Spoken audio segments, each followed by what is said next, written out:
This is F.D. Recovery, where we interview addicts and alcoholics. Our aim is that through this podcast, we might help you on your journey of recovery. Thank you for listening.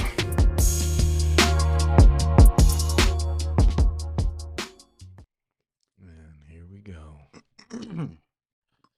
Hello, this is F.D. Recovery. This is your host, Frank, and I have with me to my right, Nathan. is that it? Just that's Nathan? It. That's all there is. All right, so this is our weekly intention meeting, and let me turn down the headphones a little bit. There we go. Yeah, this is our weekly intention meeting. I got Nate with us today, and we're just gonna go a little bit over last week, which was honesty. Let me turn it down a little bit. There we go. Yeah, we'll go over a little bit on honesty and how it worked in our week. You know what? This one was, I wouldn't say difficult because it's not like I was running around lying, but I've worked really hard in my recovery to just kind of be honest. But I did notice one situation where I was going to lie, and I chose not to lie. I always told this story about my PO, told me that it's pretty hard to piss when you're using meth.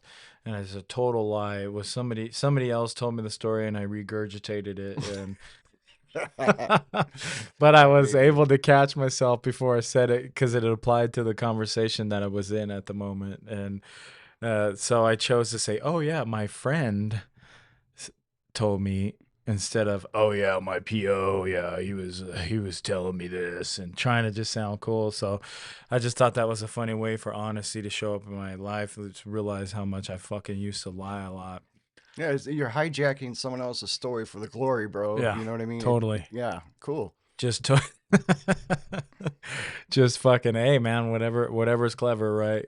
But that's the whole key to this, right? Is trying to see where you can take these spiritual principles and see where they apply.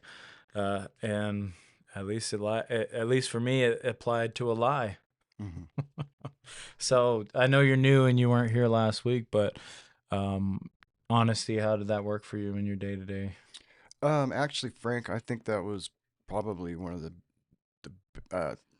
best podcasts I had heard coming out of this, of the short podcast. You hit on a lot of things that are so important, and what stuck to me a lot was, what kind of honesty is within myself, because that's what it really, for me, really comes down to.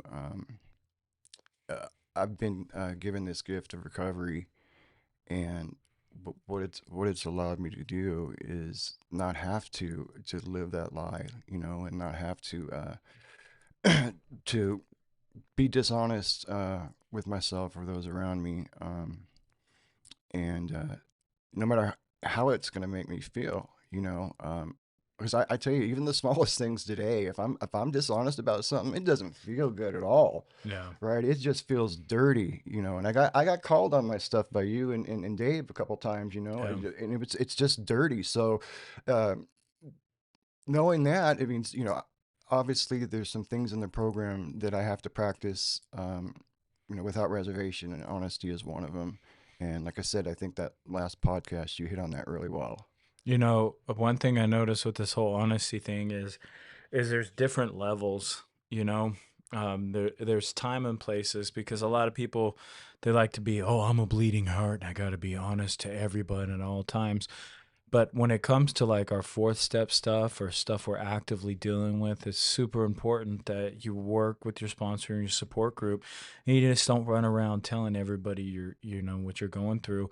At least, for me, that's the way it works. And I think that you could apply that in big time, because the same thing and the level of honesty I would get to my sponsor or to my really close support group isn't the same level of honesty that I'm going to start just saying to a crowd, or because we don't know who has our best interests in heart. And although, you want to be as honest as possible at all times, that it just doesn't call for that, right?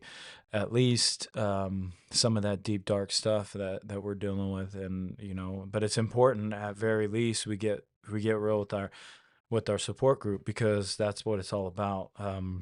So that was one thing that I realized, because we go around, dealing with this whole clean and sober shit, and it gets tough, man, because we got fear of judgment, fear of not being accepted, fear of losing friendship. There's a whole bunch of stuff that goes on with dishonesty, or going through even just certain hurdles in recovery. And um, that whole honesty piece is just knowing who to be honest with is super important too, right? Because we can run out and write our business on the bathroom wall, but in the end, right, it's when you're working these spiritual principles and learning that honesty with the right people is paramount. Because if you just run around and just tell every Tom, Dick, and Harry, it can get pretty exactly that. It can get hairy. So Well, I think too, Frank, that the one nice thing about honesty is you tell the truth. You only have to tell it once, right? mm, That's one thing, and it's also a really strong gauge of where we're at in our recovery. If we're not being honest at a heart level, what are our motives? mm, And what are we trying to manipulate? And then on the other on the other side of that, is that being dishonest can actually hurt the ones we love, that are close to us, or that aren't close to us, that have just come to meet us, that they can pick up on that. And if we can't be honest, then there's what are we doing in our recovery that's keeping us from doing that? yeah, I really think to spin off that, it's the harm done with living a dishonest life, and it's also the whole denial piece. We don't Mm-hmm. even, we sometimes just don't see it, and that's another level, just that dishonesty is just like is peeling an onion once you make one revelation. And that's why, like, for me, I try to take it easy on myself, because like more will be revealed. And that's what with that honesty piece, it's just like I don't even know I'm lying. And then when it's all said and done and it comes out in the wash, and you got people that are with you, and they can kind of show you that. Or this process of recovery, it's just learn to take it easy on yourself. Rome wasn't built in a day, type thing, because that honesty, it comes over time, man. Uh, I notice with myself, when I'm being dishonest, I initially don't even know it. Right? I built this story in my head with certain things, and then there is time where I do know it. But and it's all about, like, am I ready to really be real with myself with this? And then that's whether I choose to stay with the lie, or either just not say it, right? Or at least tell the truth in those situations. But it's I mean, to run around and say, just be honest, and be, it's tough, man, because you run around and go around and start telling your four step, to just some stranger on the street, is very, it's compromising. And like, just knowing that it's gonna be okay right now. The level of honesty you're at is completely okay in recovery, and just paying homage to your process is super important, because we've gotten to, at least I can speak for myself, but I know Nate too. When it comes to your support group, you got to be open, man. Mm-hmm. And that's one thing we've conquered where we're at in our recovery, and in our relationship too. So it's like, but if you're out there and you're being dishonest, man, it's okay, dude, because um, you keep at this program, and you keep sticking to some of these spiritual principles, and that life will come, right? If you because you'll start attracting people in your life that is willing to tell you the truth and help you see those angles that you can't see too well right now. So if you're in the mix and you feel down, I just want to say that there is hope, because I come from where I used to lie about everything. My whole identity was fake. Mm-hmm. Everything about me was completely fake, Right. fabricated. That, we use the dishonesty to try to lessen the consequences of something that we've done. that was dishonest to begin with. Honesty is one of those big, important tools in the recovery toolbox. Yeah. And I think what we're going to talk about today is also a huge, a huge tool in the toolbox. So, um, but like you were saying, Frank, there's different levels of honesty. We all like to be proud. We find a wallet, we turn it back in. I mean, Look what that's I did. Look what I did. yeah, right. Then you post it all over Facebook, Yep. and yeah. But there's cash register honesty, and then there's heart honesty where you're actually, I mean, those things about turning in a wallet, you're supposed to do that, by the way, Yeah, yeah. right? So it's not like you should be given any kind of perks for that, but But me as an addict, I'm like, as right, I'm doing it, I'm making right, sure everyone's watching. I'm doing the extra cough. Just right. make sure everybody sees this.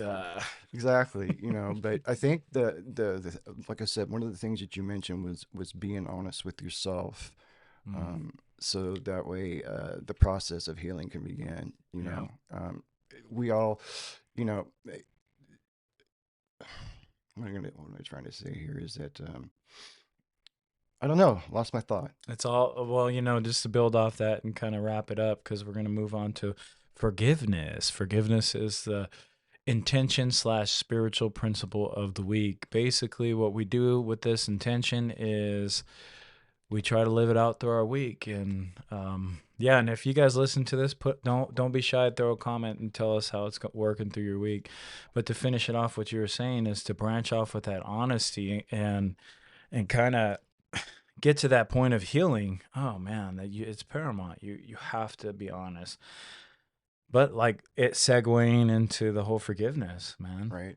The whole forgiveness thing is, for me, like I had to be honest because about the situations, or because I didn't even know if I even deserved forgiveness. Right. You have to get to that point. It takes honesty, right? But the whole forgiveness piece is, I remember this guy years ago. I was still in my using and boozing, and he said, "Forgiveness, man, forgive yourself." And it just hit me off because I was in a psychosis, of course. Right. But Of he's course. just like, "Forgive yourself," and he's smoking dope with me. But it was just, That always makes it better, though. well, it's a God shot when you're starting to trip balls, and then God is speaking through people and even weird situations, and you're like, "Oh, okay." And I've had so many just the radio's talking to me, the TV syncing, everything, dude. Right. Yeah. And it's just my higher power just trying to, wherever they could or it could or whatever it is, it was trying to just reach me, right? And transmit that message. And usually the message was, man, let's get sober. Let's get sober. There's a lot of love and there's a lot of light out there, and the life you're living, isn't the way. And that message was clear as day all the time, especially when I was in those make or break end of run situations when you're out Right. there using and boozing. It was just like God was screaming at the top of his lungs on the street corners, through people, through radios, through TVs. Circumstances. Uh-huh. Yeah, I hear you, brother. So why don't you give me some your thoughts on forgiveness and what that looks like, Frank? And, I will. Forgiveness, man, that's a tough one because I never knew anything about it. Mm-hmm. I was always about revenge. I was always about, let's get this motherfucker back. And then when it came to self-forgiveness, I didn't know nothing about that either, because I was all about fuck myself. I hate me. Everything about, I wish I was fucking dead. I mean, that's the reality. That's the realness, is I was on a suicidal mission, Mm-hmm. right? And so I knew nothing about it, but since I've stepped in recovery, and and I've done this a few times, right? I've acquired a little bit, a couple months, and then more months, and then a year and a year here. But most of it was either forced. Mm-hmm. There was a lot of time forced within jail and prison, but actual attempts, 5 different rehabs, and longest before this time I was only 2 years. Right. So I never even started the process. I started the process with a sponsor that was smoking weed, and I had no clue. And I've told you a little bit about this, but if I have a suggestion out there, make sure your sponsor's drug free off everything, like weed, all of it, man. Because Right. once you start stepping in those narcotics, it wakes a beast up, man. And but when I was getting through this first time of self forgiveness, I knew nothing about it. I just was skimming through it, but this time it's like I had to address all that ugly shit inside me, right? And for me, forgiveness it's a bag of tricks, right? Because it's not easy to just go, "Oh yeah, I'm forgiven."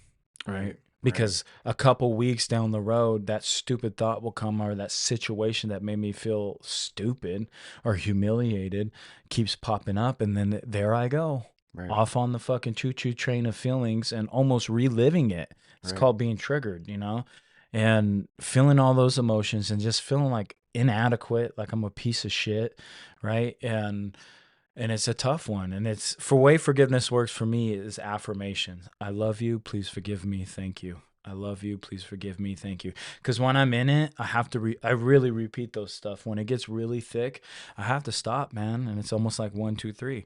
I love you. Please forgive me. Thank you. All right. Yeah, Frank, there's forgiveness. It covers so many. It's absolutely one of the superpowers we get. When we come into recovery and into the program. And it's not. I don't want to say that it's something that when you're in the act of forgiving someone, you don't forget. Mm. But what you're doing is you're allowing yourself to continue the healing pattern that has to happen. You're not cutting yourself off from the healing that comes from forgiving. You know, and some of the biggest things I've had to learn to forgive have to do with myself. It's also important, that being in recovery, one of the things that we don't want to do is cause pain or damage on the others, our loved ones or people that we've had past issues with. So that's one of the things I always got to think about is even though the forgiveness might not necessarily be um, cleansing for me at the time, is it going to help the other person to continue to move on with their life because they Mm. were affected by the same situation too? Does that make Yeah. sense? Yeah. Moving forward, even though you don't fully feel it. I can relate to that. A lot of my step work was I didn't fucking feel any of that. Right, right.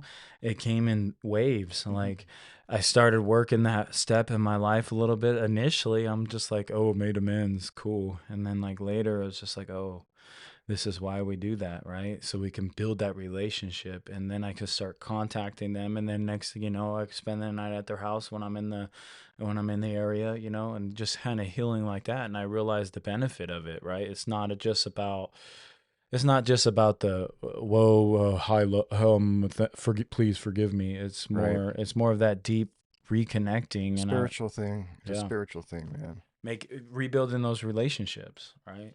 So we practice forgiveness in the smaller things in our life that we might not even at the time consider very, I mean, it could be something small, you know, um, but we practice it in all the different parts of our life. I mean, there's some things that have happened that uh, I had to learn to forgive, or if I didn't, it would have consumed me. Mm-hmm. Because as addicts, alcoholics, we walk around and that stuff will absolutely, it's like a cancer to your mind, and Yeah. if we can't come to some forgiveness and at least to save yourself from the insanity that can come from not allowing yourself to do that. Like I said, a lot of times forgiveness is just about, you know, um, allowing yourself to continue the healing process and um, knowing that things are maybe not ever be okay, Mm. that you might not ever be okay with a certain situation. But the fact is, it's no longer going to define you, and it's no longer going to affect you in your life to where you're just stark raving mad all the time, you Mm-hmm. know? Um, So, now you heard what us dweebs had to say about forgiveness, and let's see what almighty AI from Google has to say about it. okay, let's hear it. Google. Okay, forgiveness is a deliberate decision to release negative feelings like anger and resentment towards someone or something that has caused harm. It can be direct at oneself, another person, or life in general. Psychologists define it as a conscious choice to let go of vengeance. Ooh, that's a good Mm. one. Yes. Regardless of whether the other person deserves it. Mm. Forgiveness is an active process that can involve empathy and compassion for the person who caused the harm. Oh shit, yeah. I mean, how many times, right? That's pretty much on point, right? How many times, has someone done something to us while we were in recovery, or they did something to us that was just sideways, right? And the best you can do is say, "I forgive you," because you know what, they're sick. Yeah. You have to Yeah. accept that fact that they're sick, and so if you have to have that kind of forgiveness, where it's you're going to be like I was saying earlier, um, it's allowing you to continue the healing process, Yeah. right? And if then, so I'll bring one up. I've got a big one. So on May 22nd, uh, I'm sorry, 23rd of this year, my son had been gone for 3 years. He was murdered, and that's one of the things that I'm really trying to process and learn how to practice forgiveness in this situation. Mm. The other person involved it wasn't held really responsible, and but I had to learn to forgive in some capacity, so it wouldn't consume me, right? And actually, my forgiveness issues have more to do with my higher power than they do than actually the person that pulled that bullet, to pull the trigger from that Mm. bullet. So those are issues that sometimes it's going to take some time. Mm-hmm. There's definitely a reestablishing a loving relationship with God at the same time. Um, Not trying to understand why He allowed to happen what happened. So and for that, I actually have to go outside the rooms, and I get therapy for that, so that way, like I said, I can continue the process. And I think that's really important. I think that's really important. Yeah, So that deliberate decision. It says, the only thing I did deliberately was harm right, back in my addiction, and usually this right here is a lot of self for me. There wasn't a lot of people. I mean, don't get me wrong. When I was younger, and some of my home life and things like that, some of the abuse mentally and physically, I know that it was wrong because how I treat my daughter today. It's like I don't even think about doing those things, right, and so learning the bridge to forgiveness for some of the stuff I did based off of that trauma I did when that was done to me when I was younger, because I repeated a lot of that stuff in my relationships and sure, friendships. It was always very aggressive and domineering, and there was a lot of violence with every single one of my exes. Right, so getting to that place of self forgiveness. I mean, I ended up making amends to an ex girlfriend back when I was like 18, 19. It was more than 16 years ago. It's already been. well, And man, that amends process was very difficult, because I'll tell you this, she held nothing back. right, I yeah, mean, yeah, don't get me wrong, she was way nicer than somebody should be in that situation, and she took it in stride, and she did relatively well, but she ripped into me, man. yeah, She reminded me all the stuff I forgot. I mean, I really forgot, I must have blocked it out, but it was also 16 years ago, so it was just I forgot, I yeah. just wasn't on the forefront of my mind. But um and it was tough, man, and she wanted to talk over the phone. Oh, Wow. well, I was trying to do this through text to respect her, because I didn't want to just bombard her with a right, phone call. right.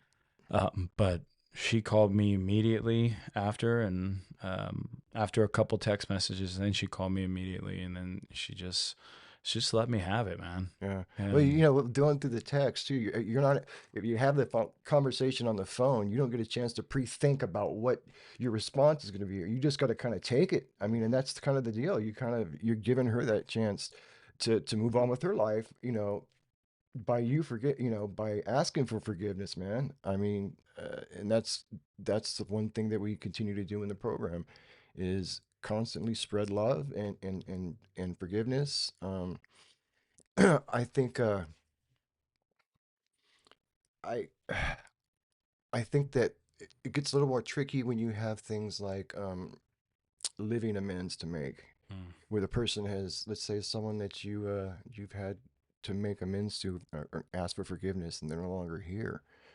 Um, and I've learned that the best way to do that is to be the best version of yourself, in recovery, Mm. and continue to work with other people on those things that you had committed against your loved one. I mean, my mom's gone, my dad's gone, my brother's gone, my son's gone, and I definitely owe them amends. So one of the best ways I can do it is to continue to live the best life possible. And you know, that's that's all I can do. That's really all I can do. Yeah, this forgiveness piece, it brings up a lot because there's so many situations in my past with resentments and anger and all this stuff. It names off, man. The vengeance part it mentions in that, the resentment, anger. It says, so these are the any trying to release all these things is it's a tricky task because our ego and our pride wants to hang on to it, Hmm. right? It wants to keep us sick and um that forgiveness piece. I mean, if you're out there and you're struggling with forgiveness, it's like, dude, you're right. You're right on spot because it's not easy. Hmm. It's not easy for me. I know a lot of people like, that, come from religion. They're just like, oh, Jesus and all this, but it doesn't come easy for a guy like me. I am a prideful, egotistical, narcissistic asshole, and when given enough rope, I will hang myself, right? Mm. And so it really takes a super concentrated effort on my end to just really not be a raging douche because I have the capacity. I've gotten a lot better in my life, right? And I became a really decent human being, but that's just it, just decent. I'm fighting battles in my brain all the time to just show up and not do harm. And it's gotten less and less over the years, so I'm not going to sell myself short. I definitely recognize the process or the progress, but this whole forgiveness thing is tricky, man. So if you're out there and you're struggling with it, good, because Yeah. that means you're on this path and you're at least willing to open that door. If you're listening to this and you hear this, that means you're even on the path of trying to pump something in your brain that's going to hopefully shake up the way you think, because that's what you need right now is just some good vibes and people trying to just walk through the same walk that you're going through. If you're in early recovery, understand, man, it's difficult, but you'll get there. But you have to do the work. You have to do step work. You have to make meetings. You have to have a support group. I've watched so many people try it different ways. They said, "Well, I'll just do church. Well, I'll just do meditation." Well, Yeah. Yeah. Me it too. it's Me too. it's tough. Hmm. It's tough, man. There's some magic in the 12 steps and some magic in this connection that really catapults us into, what it says, the fifth dimension, right? That spirit world. Absolutely, brother. And think about. So I'll just give you an example. I lost a relationship with my older brother, about 16 years ago, right? And it had to do with my behaviors. I was definitely at fault. I was in oblivion. But one of the first things I did when I got clean and sober was to realize, how much I didn't want to lose any more of it in my life. And so, right around it was a year or two sober, I called and we had that conversation. And the thing that was beautiful is when I called to actually ask for his forgiveness, he beat me to it. He's like, Mm. "Look, man, I need to tell you something. So he was asking me to forgive him. And now we have this beautiful relationship. And it's worked like that so much in my whole family because, we've all had things that we've held on. Family members are the worst to carry. They have to carry some of the, but we, so forgiveness has the ability to bring a family back together, and the love, and the last thing you really want is to have an issue with forgiving someone, and you get the pride and ego keeps that down, and then something happens to the person. Yeah. So now not only were they affected by not having you in their life in a relationship, but also now you didn't get a chance to make that proper amends, forgiveness. Yeah. So Going back to that amends thing is, I don't even know if I helped her. That's what sucked about it, right? She just got off the phone and she just had almost a big breakdown, right? And I don't know if I did harm, right? I was like, right, fuck. right, Um, I know what I said was very careful, and it was just mostly self-identifying with the questions she asked, because she just asked, why me? right. Why me? Yeah, Why'd you do that to me? I loved you, right? yeah, And going down this rabbit hole of, man, having to answer on those spot questions, and it's um obviously, I'll never I'll never really know why I did what I did back then, right? But as far as to just sum it up, I was like, dude, I was broken, yeah. right? I'm like, I'm sorry, I was completely out of line. There's just no way around it. It's like my coping skills were horrible. I was angry. I had so much, and I was trying to say enough to where, because I don't want to go around and say, "Well, I was abused," and Right. Yeah, yeah. That because doesn't work. I don't want Yeah. to make it about me, You, right? right. But it's just like, I was fucked up. I had a lot of things wrong with me, and she goes, "Well, was I the only one?" Ugh.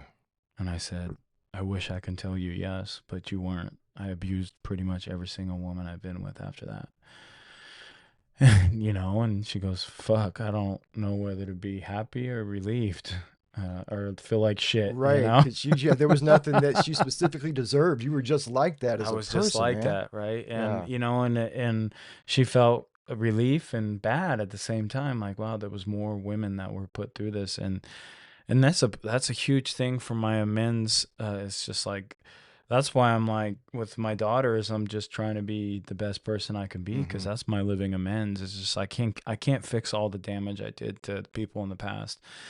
Um, I can definitely make amends, but it don't. You could only do so much, Right. right? And then especially in that situation, it was just like, I thought, in a perfect egotistical thing in my brain, it was just like, I'm going to make amends and everything's going to go smooth and Right. picture perfect. And then she'll even invite us over for a barbecue. Right. Right. I didn't actually think that, but that's the way my ego thinks. It's just way out there, like, oh, yeah, we'll be best friends and it'll be great. And You're gonna be she'll, rewarded for doing the right thing, yeah, yeah, right? yeah, Yeah. yeah.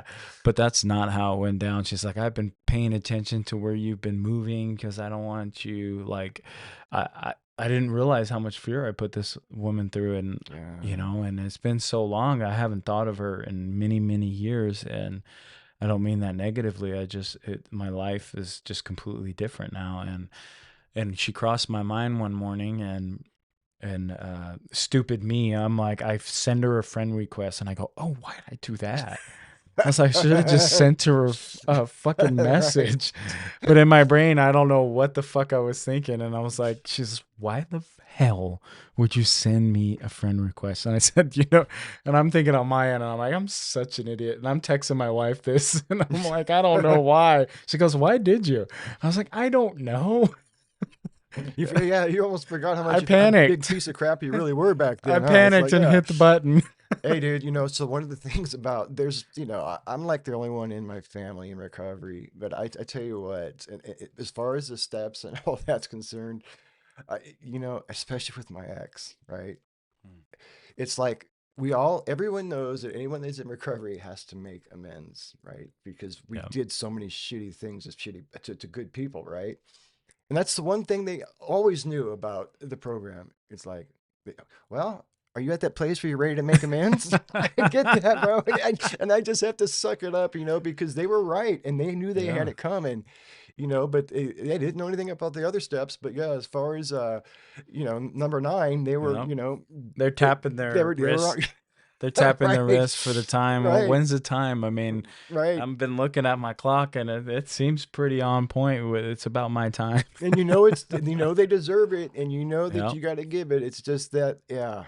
Well, it's the process, right? Right. You can't do step 9 before you do all the other steps, and that's one thing with talking to the guys in the rehab. It's just like you're like, whoa, whoa, whoa, whoa. If you haven't done the Right. steps, get off the fucking phone and don't you Right. dare try to make amends. Right. I said, because you're not emotionally intelligent enough to know what's coming, or even deal with what's going to come on the other end. You don't even know what you're trying to make amends for. Yeah. Your motives are still I just need my family back. I need a place to stay. right. I need my Right. house back. Right. My car is over there. It's going to be repoed. It's all the wrong reasons. Right. And so until you really get to the root of it, it's like, man, you're just and then if you did anything like I did, you had nothing coming.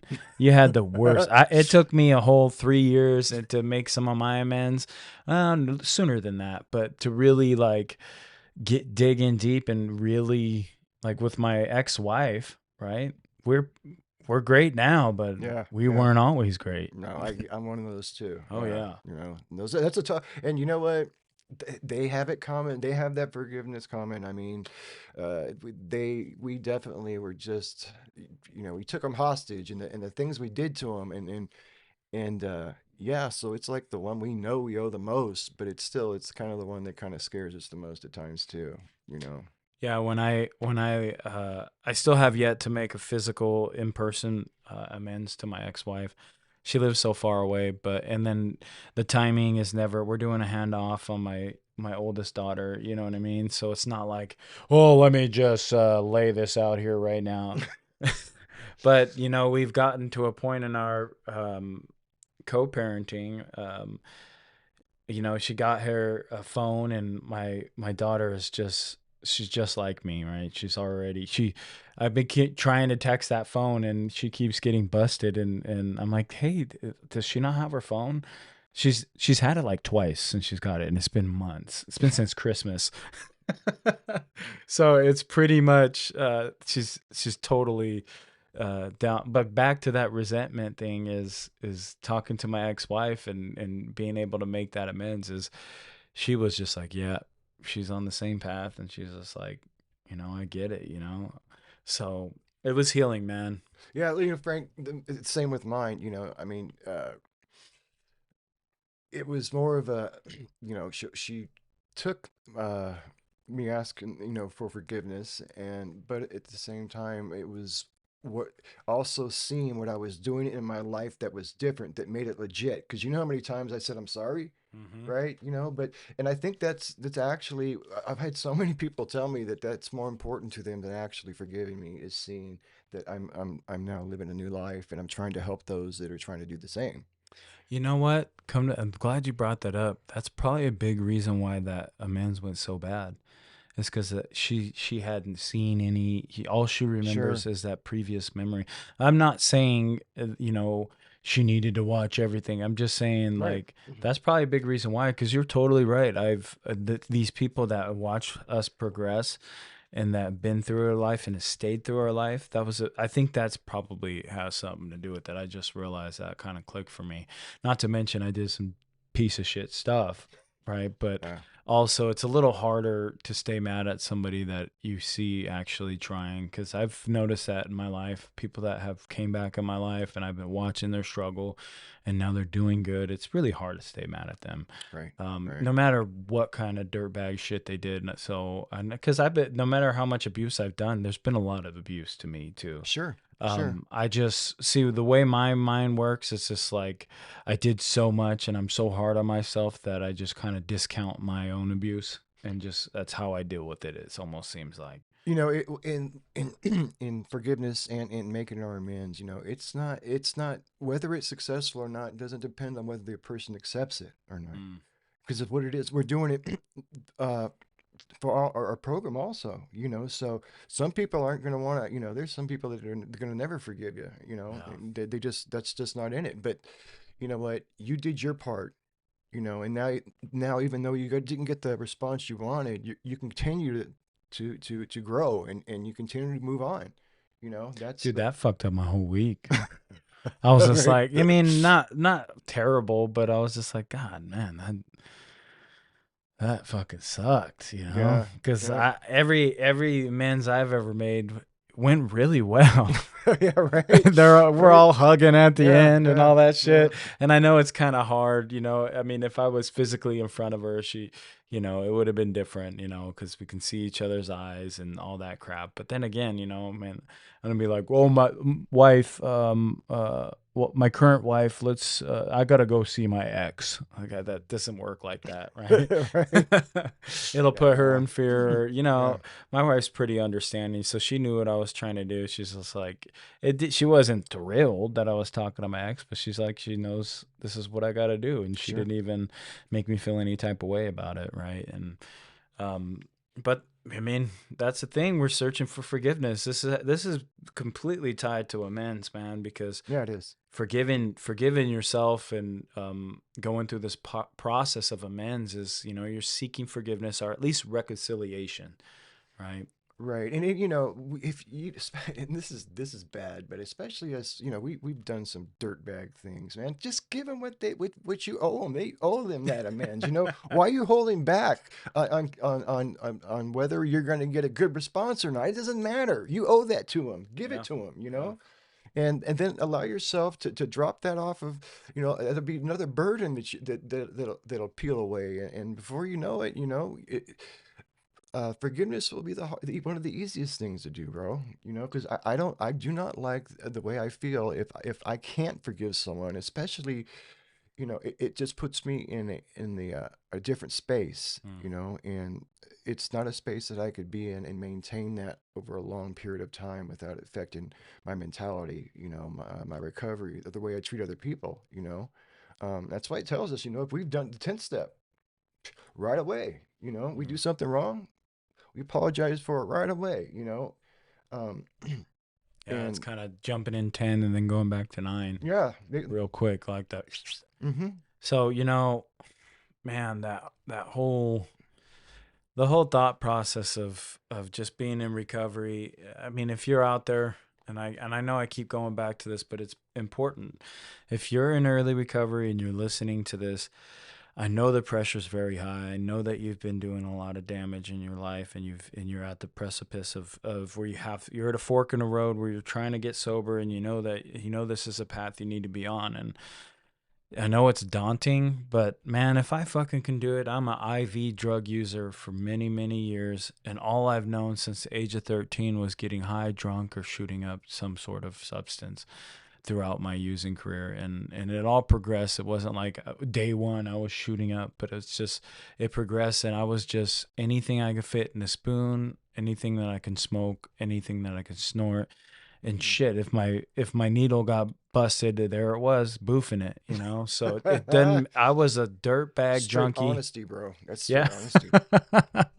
So I mean, at very least, man, just take it easy on yourself, man, and start. If you're listening, just start with yourself first, right? That forgiveness, and you know, that's all I gotta say on that, man. Yeah, I agree, Frank. You know, it starts it starts with the willingness to forgive yourself, Yeah. you know, and I never boofed anything, but you You know, don't I know mean, what you're missing. I know, darn, I'm kind of disappointed, you know. So, but no, yeah, like Frank said, if you're in early recovery, you know, a lot of this stuff isn't going to make a lot of sense maybe right now, but it's set up in a way to where if you do the steps and you work with someone, these things will actually start happening a lot on their own, just because you're walking a new Mm. spiritual way of life.